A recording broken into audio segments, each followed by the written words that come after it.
Hi friends, welcome to the EDOW Roundtable. My name is Jason Evans and I'm the Young Adult Missioner for the Episcopal Diocese of Washington. Today I'm joined by Chad Brinkman from the Episcopal Relief and Development. If you would, Chad, introduce yourself and tell us more about what you do in the work of Episcopal Relief and Development. Absolutely. Thanks for having me today. My name is Chad Brinkman. I am one of the associate engagement officers for Fiscal Relief and Development in the engagement department. So what we do basically in the engagement department is my job to communicate with parishes, with schools, with conferences, and just to talk about the work that we do and to educate people on Episcopal Relief and Development and let people know what we do. So that's what I do. I love it. We always joke that all roads here lead to engagement because at some point or another we have to tell our story. So that's great. Well, thanks for being a part of this. Thank you. Before we get started, for those of you that are watching, if you'd like to participate in the conversation, you can email questions and comments to roundtable@edow.org. That's roundtable@edow.org. Or you can tweet them with the hashtag EDOW, E-D-O-W, Roundtable. Hashtag EDOW Roundtable. Today we find ourselves well into the Advent season, and for Christians, this season is marked by preparation. The scripture readings each Sunday anticipate and point towards Mary and Joseph's trek to Bethlehem and Jesus' birth. We eagerly await God's gift to humanity during this season. But while Christians celebrate the particular gift in our liberating King at this time of year, we celebrate gift giving in a more general sense with the culture around us, the broader culture. This is the time of year when year-end letters go out for philanthropic organizations like yours, Chad. Absolutely. And year-end contributions are made to worthy causes, such as those you connect people with. Sure. It seems as though an increasing number of us, especially young people I talk to around the diocese, have grown a little weary of the commercialism that frames this season for the broader culture around getting, and long for a return to a season of giving. To begin with, I'd love to hear about a tradition with your loved ones that you cherish around the idea of giving at this time of year, if you have one. Sure, absolutely. Since I was young, we've always done my immediate family's Christmas on Christmas Eve. So we'd have our family gathering and meal and all that sort of thing the day before Christmas, because on Christmas morning we would get up and we would go someplace to serve food, you know, a soup kitchen or what have you. So that was something that we always grew up, being instilled in us, is that, all right, we're going to do our family time together, and on Christmas Day we're going to go as a family to serve others. And I think that was a huge lesson that I've carried with me. I think also as we've gotten older, and my brothers and sisters have gotten married and had children, we give gifts to the kids, but to each other, we've decided amongst ourselves that, kind of how you were talking, people seeing the commercial growth of the season, we wanted to do something else. And so we've started in the last few years, each year finding a different way to give to one another that's kind of like what we do at Episcopal Relief and Development. So, giving a gift that helps others. So we've continued those traditions of, gathering on Christmas Eve, so that we can spend Christmas Day with, serving others, but also we're looking to ways to give to one another in a way that, has a greater impact. That's great. One of the scripture readings this last Sunday was the Magnificat, the Song of Mary, from the first chapter of the Gospel of Luke. It's a passage that is read frequently around this time of year, as we all know, that those of us that are church-going folks. I'd like to read part of that for you and get your thoughts on the passage and how it shapes this season for us that are looking at this as a time of giving, but also a time of preparation. And so kind of a modified Lectio Divina, digital Lectio Divina here. I'll read this, and I'd just love to hear your thoughts as a person that's involved in the kind of work that you are. Absolutely. My soul proclaims the greatness of the Lord. My spirit rejoices in God my Savior, for he has looked with favor on his lowly servant. From this day all generations will call me blessed. The Almighty has done great things for me, and holy is his name.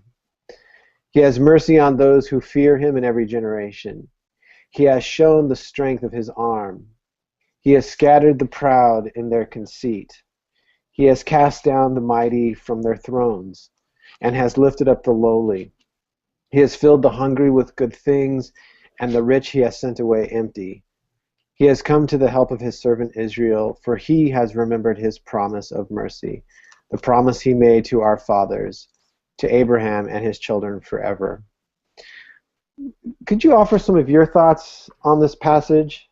Absolutely. I love this passage as well. I think for me the key, at least to the work that we do at Episcopal Relief and Development, is looking at those first two lines. My soul magnified the Lord, the spirit hath rejoiced in God my Savior, for he hath regarded the lowliness of his handmaiden. Or other versions say, he looks upon his servant's loneliness, or whatever. It's the idea of elevating those that are considered the lowest. And Mary here is saying that because he has magnified me, because he has come to me, the low, and raised me up, I am magnifying him, and he can do that for me because he's done all these other things. What I take away from that personally is looking at, even our mandate as an organization. We pull our mandate from Matthew 25, which is, what you've done to the least of these, you've done to me, and we hold on to that very closely. I think as an organization, we don't see necessarily the people around the world that we serve as the least. We see them as those in most need. And, those are the people that we're seeking out. Those are the people that we want to serve, are the people who have the greatest need. And I think Mary, in this sense, would be one of those people. The Lord has reached down and lifted her up in the same way that we're hoping to reach out to lift people up and give them a chance to stand on their own 2 feet. As an organization, we're not about just helping people. We're about helping people so they can help themselves. And I think this passage kind of echoes that as well. Yeah, it's interesting because I'm glad you mentioned a little bit about what Episcopal Relief and Development does, but the fact that like I opened up with, that at this time of year, so much of this time of year for broader culture is about accumulation. To be thinking, about these passages and realizing that it's so kind of crystallized in the Magnificat that for people of faith, for Christians at this particular point in time of the year, that there is a direct connection between what we celebrate right now and like you said, those in need, is a really important thing to reflect on. As someone that is connecting your work to people on a parish level, how do you help connect the dots between people that live with enough and the need for them to connect with the work that you do? How do you connect with people on the parish level in regards to that kind of thing?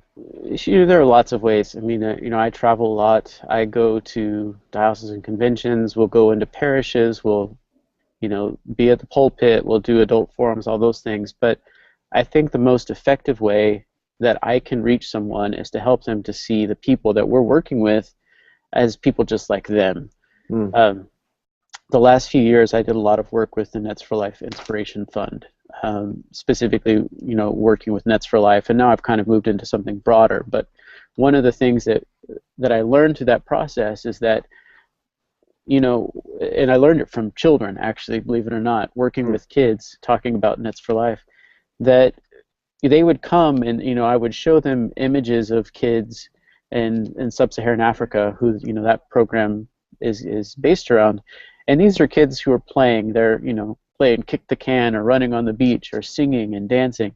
And the thing that the kids started saying to me is, oh, hey, I do those things too. I'm just like them. We just live, thousands of miles away on the other side of the world. And the kids were the ones who a lot of times would want to begin some kind of campaign for Nets for Life, because they would say, well, I want to help these kids who are just like me, who clearly don't maybe have as much as I do, in the same way that they would want to help their friends. And I think, from that experience, what I try to do is to help people realize that, we're serving people in 40 countries worldwide. Mm. We're going into these communities to help them, but really to assess what they have to offer and what their needs are. But in doing so, we're learning that, just like someone in, I don't know, the Philippines right now are suffering because of this massive storm. We had people in Hurricane Sandy, in our backyard here in New York City, who had the same kind of issues. It's a storm has come in. These are people who are rebuilding their homes. And so that those kinds of things, if I can help to draw those lines, to build those correlations, then that's what we work to do. Is to we're all part of this global community, and tragedy can certainly be a great equalizer sometimes. Sure, and it's not just the disasters that happen. It's also the basic needs of life. We all have basic needs. We all need food, shelter, water. And that's universal. Yeah. So for those that are not familiar with Nets for Life, give us a little background on that program. Well, Nets for Life started in 2005, kind of got in full swing in 2006, but the program itself is based in sub-Saharan Africa, and the goal is to help alleviate malaria. Malaria is one of the leading causes of death in sub-Saharan Africa. 90% of all cases worldwide happen there. And of those, it's around 1 million deaths a year, but most of those, about 90%, are children under the age of 5 or pregnant women, because they're the most vulnerable, and also the elderly. So, we saw the need there. We went in, and over time, our methodology has grown to be the most adopted and accepted methodology within those communities. We have 5 countries who have adopted our particular methodology as the only way to do malaria prevention in their country. And what we did is we worked through the churches in those places, because a lot of times, we talk about the end of the road. It's the part where there is no road. There's a church there. There may not be a government agency, but there's a church. So we can get into those places and those communities, work with the community leaders, train them about nets, go into their homes, actually hang the nets in their homes so that they're being used. And over the last few years, we've done this with over 11 million people. So, we estimate and the 27 million people have been affected since 2006. That's incredible. With Nets for Life. That's great. That's incredible. Yeah. So we're also coming to the end of the year. This isn't just the Advent season, it's also the Advent begins a new season of the Christian year, but we're coming to the end of the annual year. What are some of looking back at 2013 with Episcopal Relief and Development, what are some of the highlights of the year for the work that you all do that you look back on and are proud of and excited about? Well, we've some great things. We concluded the Nets for Life Inspiration Fund campaign in the beginning of the year, which raised over $5 million for Nets for Life, which is amazing. That was part of that campaign was really to bolster that work, because that work has been so good, and has really led us to look at our methodology across what we do everywhere. And so from that experience, we're looking at using what we call measuring and evaluating, going into the communities, making sure that things are happening, doing the follow-up. We're taking the lessons that we learned to apply to our programs on a broader base, so that as an organization we are growing exponentially that way, and we have good data. And you really want good data in this work, because that helps you to do better work. Sure. A couple of the things we're celebrating, we just got a Hilton grant that's going to allow us to increase our work in parts of Africa. We got our first Gates Foundation money, which is a huge thing. These are what that's saying to us is that people who are on the cusp of the world of NGO work are saying the work that you're doing is good, it's valuable, and so the biggest players in the world of NGO are recognizing that and starting to buy into the work that we do, which is allowing us to grow. and help more people. That's really what we're about. We want to help more people. Obviously, we just had the disaster in the Philippines. The beginning of the year saw a lot of work with Sandy, and that work continues and will continue. So, I think those are some of the highlights. We're able to expand, we're able to grow. We're moving into the new season for us, and in a few years we're going to be celebrating our 75th anniversary. So, Great. We're kind of gearing up for that now, and I think you'll begin to see if you follow the organization. Episcopal Relief and Development is going to be celebrating their 75th anniversary for the next couple of years, and so some fun stuff is going to come out of that. I'm sure that for a lot of people, they're going to be coming to the end of this year and thinking about what happened in the Philippines.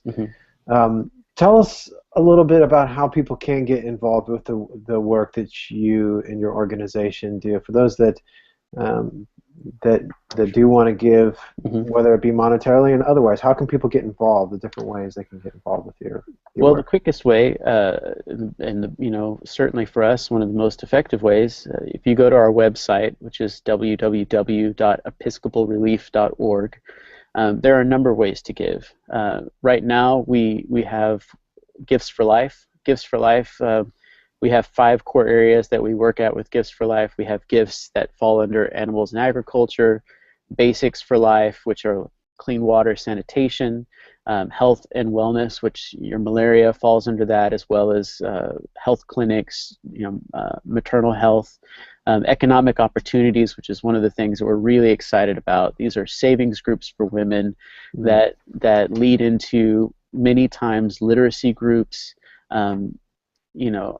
gender equality, those kinds of things, and then green gifts, which are really looking at ways to bolster the environment, but also help people. So growing gardens, reforestation, economical stoves that are also energy efficient, and eliminate smoke in the house, things like that. So we have these Gifts for Life, and with each one of those, there's a bunch of little gifts. The kids love the animals and agriculture. You can buy goats, you can buy flocks of chickens, you can buy donkeys and carts, wells, those kinds of things. And I personally, one of the things that I love to give out every year, regardless if I'm giving someone a gift, I'm going to make a donation. This year I'm giving out goats. So all of my family and friends are receiving goats, and they've had a lot of fun with that. So right now that's one of the ways to help. And those, when you make a gift here, it's going directly to the program that you have given the money to. And we have really good turnaround. 92 cents of every dollar that comes into our program goes back into our programs. We have one of the highest rates that amount of money going back into the programs of any organization, and we're very proud of that. So Gifts for Life is one way. Certainly on the website you can look at the number of programs and give into a program that you have an affinity with. We always say the best thing you can do is to give into our global needs. So, I think one of the things people don't realize is that we have our budget for the year that's based on what we receive in grants and donations and things like that, and so we have to make those budgets a year in advance.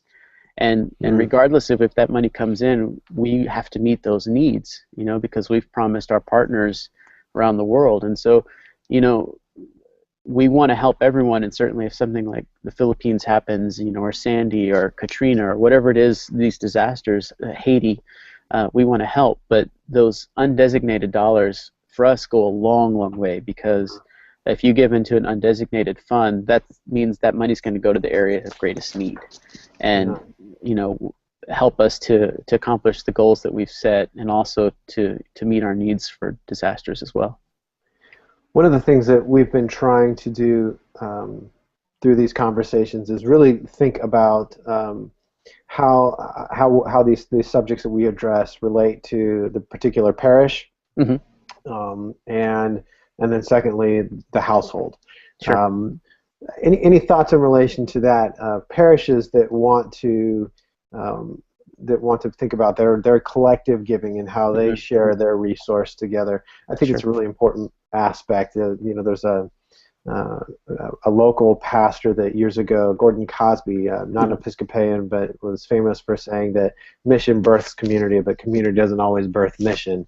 So, Absolutely. organizing around this idea of mission for the sake of community, what are some tips that you would give to parishes as they think about how they connect to Episcopal Relief and Development? It's one of my favorite things to do is to go into the parish and talk about the work that we do. I love talking about the work that we do. um, but what I've seen over the last few years, especially working with the Inspiration Fund and now moving on the website, we do have something called an Advent Toolkit that gives some ideas as well. But we encourage a parish to make it multi-generational, to get everyone involved. And a lot of times it starts with the kids. When kids are gathered together in activity, it becomes infectious.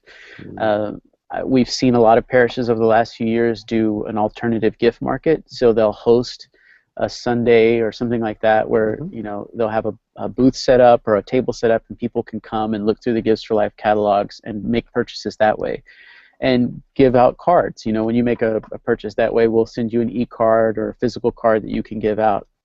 A lot of parishes will find something that they have an affinity with, whether it be nets or animals or clean water or gender equality or something like that. And as a congregation, they'll come together and say, we want to help this, or we want to donate a well, or something like that.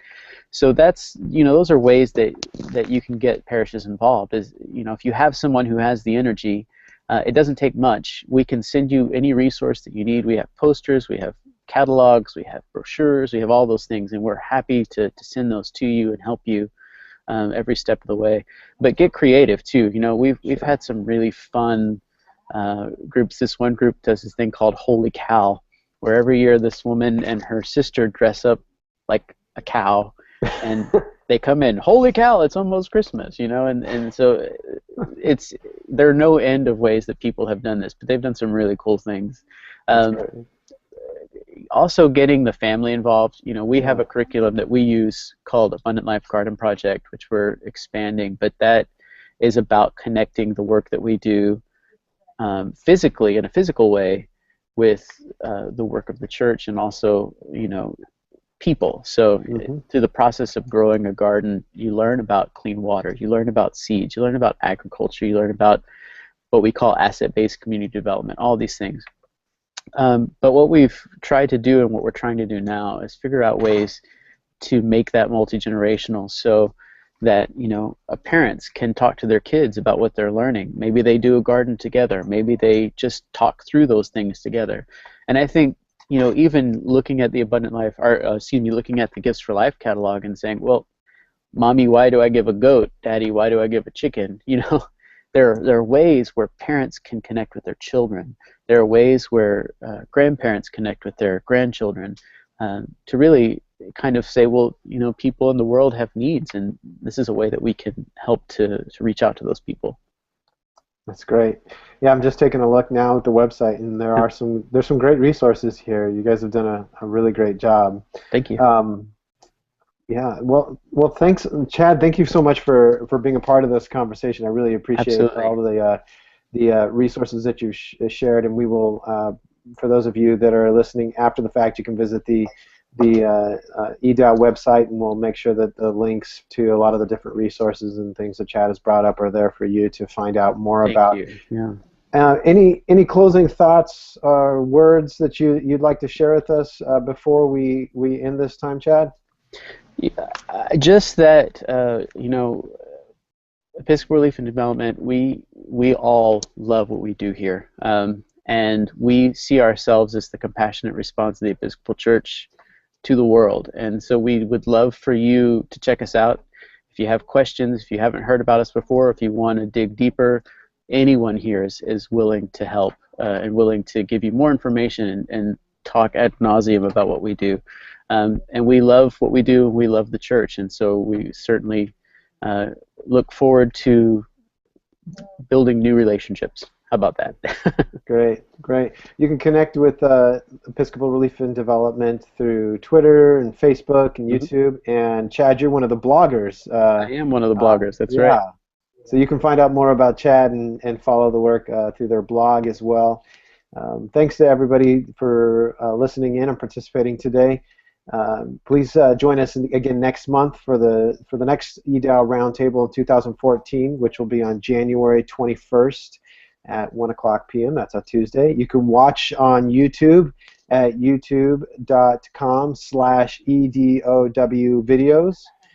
If you would like to get in touch with any of us, you can find out how at edow.org/contacts. Thanks again for joining us for this conversation, and we'll see you again next month. Thanks, Chad. Thank you.